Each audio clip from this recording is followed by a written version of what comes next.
दोस्तों इस लेसन के अंदर मैं आप लोगों को जिस लास्ट प्रिंसिपल ऑफ डिज़ाइन के हवाले से बताने जा रहा हूं वो है rule of thirds. Rule of thirds जो है ये भी डिज़ाइन के हवाले से एक बहुत ही इंपॉर्टेंट प्रिंसिपल है और ख़ास तौर पे जो मॉडर्न एरा का डिज़ाइन है उसके अंदर इसको बहुत ज़्यादा अहमियत दी जाती है और बहुत इंपॉर्टेंट समझा जाता है। अच्छा जी, रूल ऑफ थर्ड्स है क्या? दोस्तों बेसिकली रूल ऑफ थर्ड्स के अंदर हम लोग अपने डिज़ाइन एरिया को या अपने ग्राफ को तीन इक्वल रोज और कॉलम्स के अंदर डिवाइड कर लेते हैं। ऐसा हम करते किस तरह से हैं? इमेजिनरी लाइंस जो है वो ड्रॉ करके।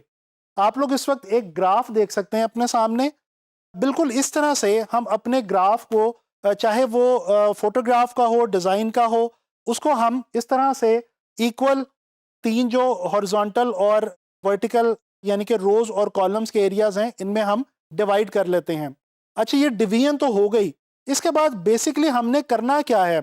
हम अपनी अरेंजमेंट इस तरह से करेंगे कि हमारे डिज़ाइन एलिमेंट्स जो सबसे ज़्यादा इंपॉर्टेंट है हमारे डिज़ाइन में, उनको हम इन लाइंस के साथ या ये जो इंटरसेक्टिंग पॉइंट्स आपको नजर आ रहे हैं इन इंटरसेक्टिंग पॉइंट्स के साथ प्लेस करेंगे। जब हम अपने मोस्ट इंपॉर्टेंट डिजाइन एलिमेंट्स को इन इंटरसेक्टिंग पॉइंट्स या इन इंटरसेक्टिंग लाइंस के साथ प्लेस करेंगे तो होगा क्या कि हमारे डिजाइन के अंदर एक बहुत खास किस्म का और बहुत जबरदस्त किस्म का बैलेंस क्रिएट हो जाएगा। दोस्तों रूल ऑफ थर्ड जो है इसकी बहुत ज़्यादा इंपॉर्टेंस है कॉम्पोजिशन और लेआउट के हवाले से। जब हम बीइंग ग्राफिक डिज़ाइनर्स किसी भी किस्म की कॉम्पोजिशन या लेआउट क्रिएट करने का सोचते हैं तो ये रूल ऑफ थर्ड जो है ये हमें बहुत ज़्यादा हेल्प आउट करता है एक अच्छी बैलेंस कॉम्पोजिशन या लेआउट क्रिएट करने में। अच्छा, फोटोग्राफी के अंदर भी रूल ऑफ थर्ड जो है ये बहुत ज़्यादा इंपॉर्टेंट तस्वर किया जाता है और इसका बहुत इस्तेमाल आमतौर पर फोटोग्राफर्स करते हैं। हम विजुअल्स को कैप्चर इस तरह से करते हैं कि उनके अंदर रूल ऑफ थर्ड के अकॉर्डिंग जो प्लेसमेंट है वो नज़र आ रही होती है। ज़रा इस एक पिक्चर को देखें जिसके अंदर माउंटेन से उतर रहा है एक बाइकर और इस वक्त आप देख सकते हैं कि उसकी जो प्लेसमेंट है वो बिल्कुल वो इंटरसेक्टिंग पॉइंट और जो हमारा एक कॉलम है उसके साथ बिल्कुल पैरेलल जो है वो प्लेसमेंट की गई है। अच्छा, ये जो लाइंस हैं ये बेसिकली आपको सिर्फ समझाने के लिए इन इमेजेस के अंदर ड्रॉ की गई हैं और जब हम रूल ऑफ थर्ड को फॉलो कर रहे होते हैं चाहे फोटोग्राफी या चाहे डिज़ाइन में, हम बेसिकली ये लाइंस इमेजिनरी अपने माइंड के अंदर जो है वो क्रिएट करते हैं। यहाँ पे ये सिर्फ आपको समझाने के लिए दिखाई गई हैं। इसी तरह से ये एक और विजुअल आप देखें, इसके अंदर एक साहिल समुंदर का एक मंजर है जिसके अंदर एक सर्फर जो है उसको दिखाया गया है और यहाँ पे भी आप गौर करें कि जो इंटरसेक्टिंग लाइन है उसके एक वर्टिकल इंटरसेक्टिंग लाइन के बिल्कुल पैरेलल जो सर्फर है इसको प्लेस किया गया है। तो आप देख सकते हैं कि इन इमेजेस के अंदर कितना एक ख़ास किस्म का खूबसूरत सा बैलेंस जो है वो आपको नज़र आ रहा है। ये तो हमने नज़र दौड़ाई रूल ऑफ थर्ड की फोटोग्राफी के हवाले से। अब ज़रा बात हो जाए रूल ऑफ थर्ड की स्पेसिफिकली ग्राफिक डिज़ाइन के हवाले से। तो दोस्तों आप एक विजुअल देख सकते हैं जिसमें एक एप्पल की इलस्ट्रेशन है और ये जो इलस्ट्रेशन है इसके अंदर जो एप्पल का इमेज है उसको बिल्कुल रूल ऑफ थर्ड के अकॉर्डिंगली जो है वो प्लेस किया गया है वर्टिकल लाइंस और इंटरसेक्टिंग पॉइंट्स के साथ। तो एक ख़ास किस्म की एक बैलेंस कॉम्पोजिशन बन रही है। इसी तरह से ये एक डिस्काउंट ऑफर का एड आप देख सकते हैं। ये एक वेब बैनर है और इसके अंदर भी आप देख सकते हैं कि जो इमेज है, जो विजुअल है, पिक्चर है, उसको और टेक्स्ट को कुछ इस तरह से क्रिएट किया गया है।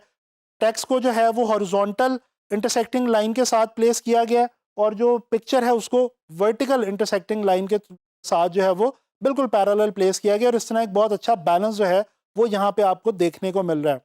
अच्छा जी, ये एक लॉ फर्म की वेबसाइट का मेन पेज इस वक्त आपके सामने है और इसमें आप देख सकते हैं कि जो मेन विजुअल उन्होंने प्लेस किया हुआ है वो रूल ऑफ थर्ड के अकॉर्डिंगली उन्होंने प्लेस किया हुआ है और ये भी एक बेहतरीन मिसाल है रूल ऑफ थर्ड्स के हवाले से। इसी तरह से एक और विजुअल आपको मैं दिखाता हूँ। ये भी एक वेबसाइट का एक मेन पेज है, एक ब्रांड का जो है वो वेबसाइट का मेन पेज है और इसमें भी आप देखें कि प्रोडक्ट्स को कुछ इस तरह से प्लेस किया गया है, पिक्चर्स को, टेक्स्ट को, के रूल ऑफ थर्ड के ऊपर बिल्कुल इसको जो है वो डिज़ाइन किया गया है। तो दोस्तों आप लोगों ने देखा कि फोटोग्राफी में और डिज़ाइन में, ख़ास तौर पे ग्राफिक डिज़ाइन में रूल ऑफ थर्ड्स की कितनी ज़्यादा इंपॉर्टेंस है और आपने देखा कि वेबसाइट्स को डिज़ाइन करते हुए आप लोग रूल ऑफ थर्ड के लिहाज से रूल ऑफ थर्ड को फॉलो करके आप अपने वेबसाइट को कितना खूबसूरत बना सकते हैं, कितना इंटरेस्टिंग बना सकते हैं। दोस्तों, प्रिंसिपल्स ऑफ डिज़ाइन जो है वो तो मैंने आपको बता दिए, लेकिन अब बेसिकली आप लोगों का ये काम है कि आप लोगों ने इन प्रिंसिपल्स को समझ तो लिया, लेकिन अब आपने जब भी आप कोई भी विजुअल देखें, खास तौर पे कोई डिज़ाइन देखें, तो आपने कोशिश करनी है कि उस डिज़ाइन के अंदर या उस विजुअल के अंदर इन प्रिंसिपल्स को तलाश करें, इन प्रिंसिपल्स को ढूंढें और फिर ना सिर्फ ऑब्जर्व करें बल्कि अपने डिज़ाइंस के अंदर इन तमाम प्रिंसिपल्स को जो है वो अप्लाई करें।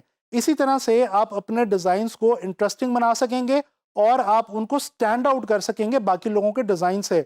और ये चीज़ डेफिनेटली आप लोगों को आगे चल के फ्रीलांस मार्केट जो है उसके अंदर बहुत ज़्यादा हेल्प करने वाली है। इंशाल्लाह ताला नेक्स्ट लेसन में ग्राफिक डिज़ाइन के हवाले से कोई नई चीज़ लेके मैं आप लोगों के लिए हाजिर होऊंगा।